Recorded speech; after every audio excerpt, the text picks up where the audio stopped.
Good morning. Myself, Dr. P. Lambardi, Associate Professor, Department of Artificial Intelligence and Data Science, Ramco Institute of Technology. Today, we are going to discuss about the topic non-token based approach. As everyone knows about that, uh, by achieving distributed mutual exclusion, we are going to use three approaches. One is token based approach, and another one is non-token based approach, and quorum based approach. Today, we are going to discuss only about non-token based approach.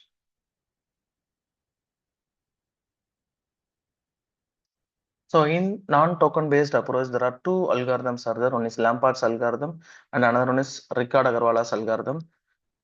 Today, first we are going to see about Lampard's algorithm. So Lampard algorithm is developed by Lampard, which is to achieve a distributed mutual exclusion algorithm. So it is just an illustration of his clock synchronization scheme. The algorithm is fair in the sense that if any site wants to enter into a critical section region, they have to send a request message to all the process present in the system or all the sites present in the system, which is executed in the order of the timestamp, and the time is determined by logical clocks. When a site processes a request for the critical section, it first updates its local clock and assigns a request a timestamp. For every request, they are going to assign a timestamp value. Lower the timestamp, higher the priority. So generally the algorithm executes in the means of executes a critical section by the requesting order. The order will be in the increasing order of timestamp. That is, lower the timestamp, higher the priority. If every site site keeps a queue, for every site they are going to maintain a request queue which contains the mutual exclusion request order by their timestamps. So for if any site wants to enter into a critical section region, they have to send a request message to all the sites present in the system. If the reply comes from all the sites, then only they have to enter into a critical section region. If suppose if more than one site is wants to enter into a critical section region, so every sites send a request message to all the sites present in the system. For that, they are for that every site going to maintain a request queue based on the timestamp order. So this algorithm mainly requires communication channels to deliver messages in FIFO order. In Lampard's algorithm, there are three types of messages they are going to use. One is request message, and another one is reply message, and the final one is release message. So the three types of messages are used. Generally, what we are assumed in Lampard's algorithm is the communication channels channels follow FIFO order. If any sites want to enter into a critical section region, first they have to send a request message to all the other sites to get the permission to enter into a critical section region. So for giving permission, a site send a reply message to the requesting site to give its permission to enter to the particular site to enter into the critical section region. If suppose if any of the sites in a critical section region uh, after coming out from the critical section region, they have to send a release message to all the other sites present in the system. So generally, three types of messages are used. One is request message, reply message, and release message. Request message is generally used for to site wants to enter into critical section region. If any of the sites want to enter into critical section region, they have to send a request message to all the other site present in the system, which is generally used to get the permission to enter into the critical section region. If any sites receiving a request message, they have to send a reply message to the requesting site to give its permission to enter into the critical section region. If a site send that is if any of the sites is in critical section region, once they come out from the critical section region, they have to send a release message to all the other sites present in the system. If suppose more than one sites are requesting to enter in the critical section, for that purpose they are going for every site they have to maintain a request queue. In that request queue, all the requests are stored in the timestamp order. that is lower the timestamp, higher the priority. A site send for every site, they have to keep a queue to store critical section requests ordered by the timestamp. A timestamp is given to each critical section request using Lampard's logical clock. So as already said, the priority going, they have to given the priority by means of timestamp. Lower the timestamp, higher the priority. So the algorithm mainly contains a three part: to enter critical section region, to execute the critical section, to release the critical section region. So first, to enter critical section, if any site wants to enter into critical section region, they have to send a request message to all the sites present in the system, and also the own request is also placed on the own request queue based on the timestamp value. So if any of the site receives a request message from site from any of the sites, it returns a timestamped reply message to the particular site and places the request on the request queue. Okay, if to execute the critical section, what we need to do is, if any site wants to enter into a critical section region, if a site can enter the critical section if it has received the message with timestamp larger than from all other sites and its own request is at the top of the request queue. So they have to wait for the reply comes from all the sites, and then they have to analyze the timestamp value. So lower the timestamp, higher the priority. So based on that concept, so the particular site will be entered into a critical section region, and that particular site is execute the critical section region. So the final one is to release the critical section. Once it comes out from the critical section region, what it do is it removes its own request from the top of the queue and sends a timestamped release message to all the other sites present in the system. So once every site see the release message, they have to remove the particular request in the request queue, and the next site will be ready to enter into a critical section region. So generally the message complexity in Lampard's algorithm is 3 into n minus 1 message, because for every time they have to send a request message, they have to send a request message to all the sites present in the system except their own. Likewise, they have to receive reply from all the sites present in the system, and also if suppose they have to send a release, if the particular site is in the critical section region, they have to send a release message to all the other sites present in the system, so that the message complexity here is 3 into n minus 1. So this is a general example of Lampard's mutual exclusion algorithm. Here there are two sites are there. One is P1 and another one is P3. There are three processes there. One is P1, P2, and P3. In that, P1 and P3 is wants to enter into a critical section region. So the timestamp value of P1 is T2.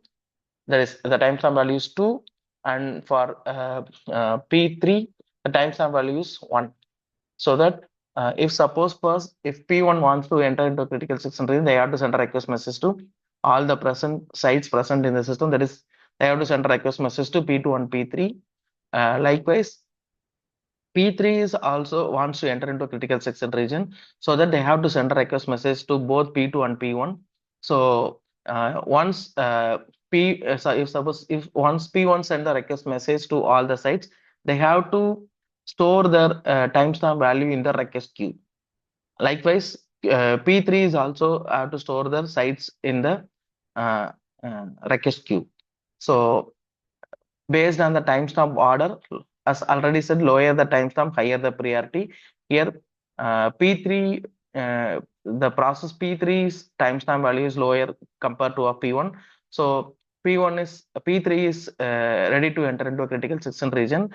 First, they have to enter into a critical section region. Once P3 is enter into a critical section region, they have to once they come out from the critical section region, they have to send a release message to both P2 and P1.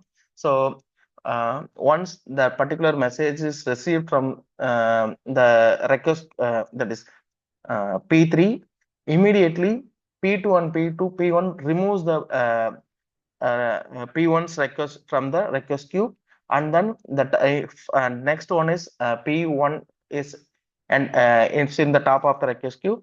So P1 is ready to enter into critical section region. Likewise, the whole algorithm will works.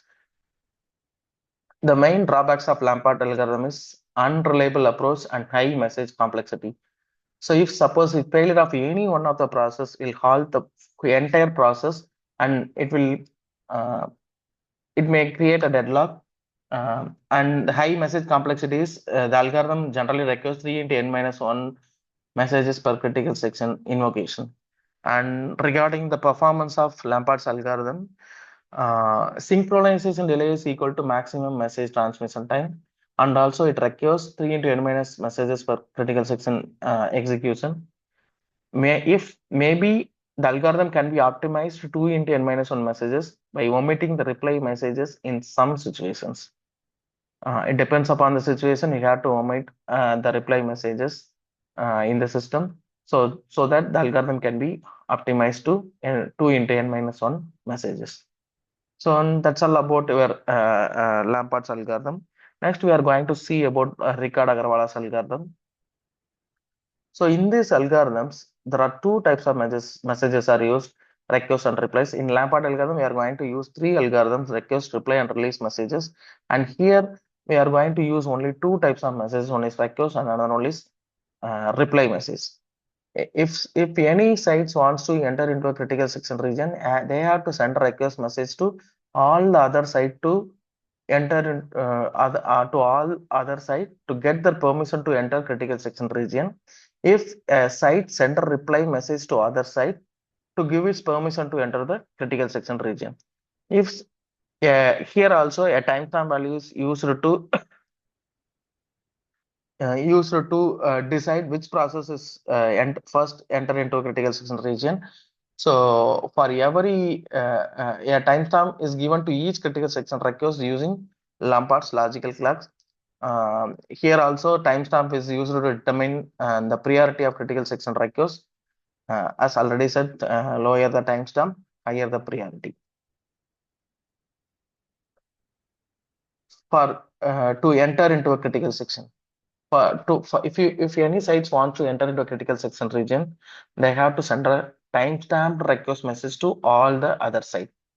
If any of the site receives a request message from the site, from any of the sites, they have to send a reply message to the particular site if and only if the particular site is neither requesting nor currently executing the critical section. If any of in other case, as if the particular site is requesting the timestamp of the particular site, another site's request is smaller than its own request. Otherwise, the request is deferred by site SJ. For example, okay, next, once we completed this, we have to see one example. So next one is to execute the critical section. If a particular site I enters the critical section, if it has received the reply message from all the sites present in the system. So if any sites want to enter into critical section region, they have to send a request message, that is timestamp request message to all the sites present in the system. Once they get a reply from all the other sites from the system, then only they have the rights to enter into a critical section region, or they have the rights to execute the critical section region. Next one is to release the critical section. Once coming out from the critical section region, immediately send a reply message to all the deferred requests. So all the requested sites. This is one example for Ricard Agarwala's algorithm. For example, there are three processes there. One is P1, P2, and P3. So P3 is not like to enter into a critical section region, but P1 and P2 is interested to enter into or execute the critical section region. So the timestamp value of P1 is 41 and the timestamp value of P2 is 34. As I already said, if any sites want to enter into a critical section region, they have to send a timestamped request message to all the sites present in the system. Once they get the reply from all the other sites, then only they have rights to enter into a critical section region, right? If in this example P1 and P2 is wish to enter into a critical section region or to execute the critical section region, so that P1 and P2 is send a request message to all the other sites. Suppose if P1 is send a request message to both P2 and P3 along with the timestamp value the 41. If P2 is also willing to enter into a critical section region, so that they have to send a request message to both P1 and P3. So as already said, P3 is not want to enter into a critical section, so they have to immediately send a reply message to both the process P1 as well as P2.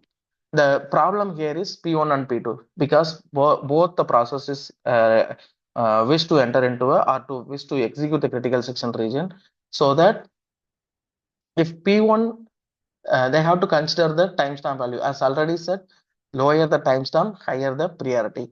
As clearly we know, P2 is lower timestamp compared to P1. So every site send a request message along with the timestamp value. So once P1's timestamp value is received by P2, they have to compare their own timestamp value, which is smaller. So P2 is known that one process is smaller timestamp that compared to P1, so they can send the reply message. So as like that, P2's request message is received by P1, they have to compare that with their own timestamp value. P1 recognize that the timestamp value of P2 is smaller than P1, so P1 is send a reply message to P2. So once P2 gets the reply message from both P1 and P3, P2 is ready now enter into critical section region.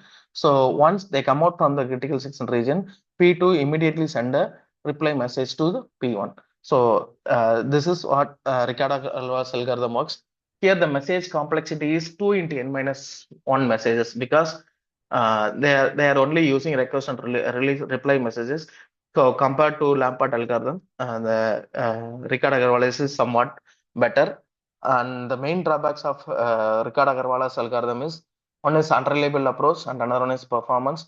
As as the drawback of Lampard's algorithm, here too, like failure of any one of the node or any one of the process in the system, it will halt the progress of the entire system. So it leads to starvation. Uh, regarding the performance, here also the synchronization delay is equal to maximum message transmission time, and it requires 2 into n minus 1 messages per critical section execution. So in today's class we are discussed about non-token based approach. In that there are two approaches are there. One is Lampard algorithm and another one is Ricardo Agarwal's algorithm.